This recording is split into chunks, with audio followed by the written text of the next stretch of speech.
Well, John Harris is a professor at the School of International Studies at Simon Fraser University in Vancouver, focusing on India. He's in Australia with the Australia-India Institute, and he is with me in the studio. John, lovely to have you with us. Thank you so much. Nice to be here. It certainly seems as if Modi's campaigning was critical to this very big win for them. Yes, I think it was, although I think it's also important to remember that there was an what in Indian politics is called an anti-incumbency factor. The previous government hadn't really delivered in its 5 years in office, and I think some part of this was anti-incumbency, and but most experts on Indian politics thought that the BJP was going to come through as a majority party at the end of this, but I don't think anybody anticipated the scale of this victory. 3/4 of the seats, 40% plus of the popular vote. It's a really pretty extraordinary victory, and that I think is down very substantially to Modi's intervention. To Modi's and charisma, but too because it was on the back of that very unpopular decision on the currency withdrawal that had created some unpopularity for his government. They've managed to ride out that. That's right. I think there's no doubt that all the reports say that even people who suffered from demonetization still say it was the right thing to do. So Modi succeeded in sort of wrapping this in a kind of a sort of moral cloth, and he presented himself, I think, very effectively as a man who was standing more or less alone against some of the forces of darkness who are damaging our country. I'm standing against corrupt people who are doing our country down, and that has really, continued to command the way in which a lot of people think. It was necessary to do it. There's that kind of same resonance with which Donald Trump's tried to set himself up on the stage in America. Is Modi draining the swamp in India? Is he tackling corruption, do you think, sufficiently? I think that's right. I mean, I think there are ways in which Modi was anticipating Donald Trump.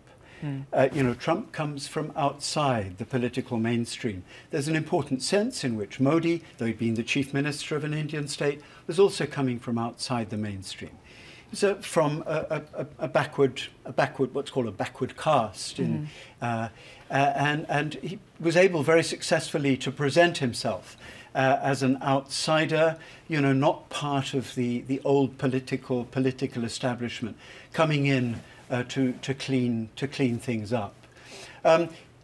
He, in many ways, there hasn't been a lot to show for the first 2 years plus of the Modi government, and I think that that demonetization was a very carefully, sort of planned, in a sense, strategy for emphasizing again that here's the guy who can get things done, who can clean things up and really change the way Indian politics works. Well, let's talk how significant Uttar Pradesh is then going to be, as you talked about a significant majority of the votes of a very big state, 220 million people, big representation in government. So what might that mean to his administration going forward?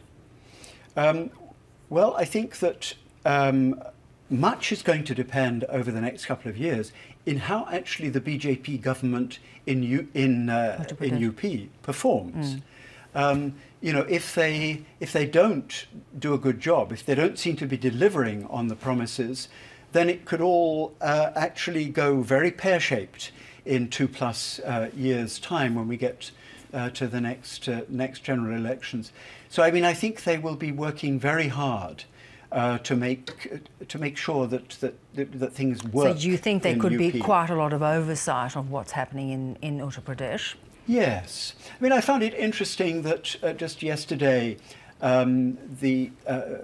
Amit Shah, who's the president of the BJP, started talking about this isn't about Hindus versus Muslims. This is really about development. I thought that was very interesting that he was, I felt, trying to suggesting that they're kind of going to try to move beyond the idea that there is a divide. There is a divide, you know. And so no certainty in your mind that this victory necessarily spells a second term for Modi?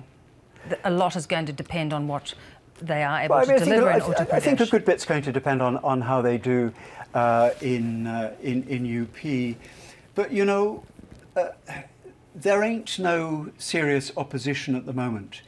It's very hard to see any political figure in India at the present who could mobilize any sort of serious opposition to Modi. So, I mean, I think at the moment it's looking very unlikely that the BJP is going to be unseated in 2+ years' time. Maybe they're not going to win quite such a big majority as they've had this time, but it's hard to see serious opposition. You know, the BJP has become India's party of government, if you like.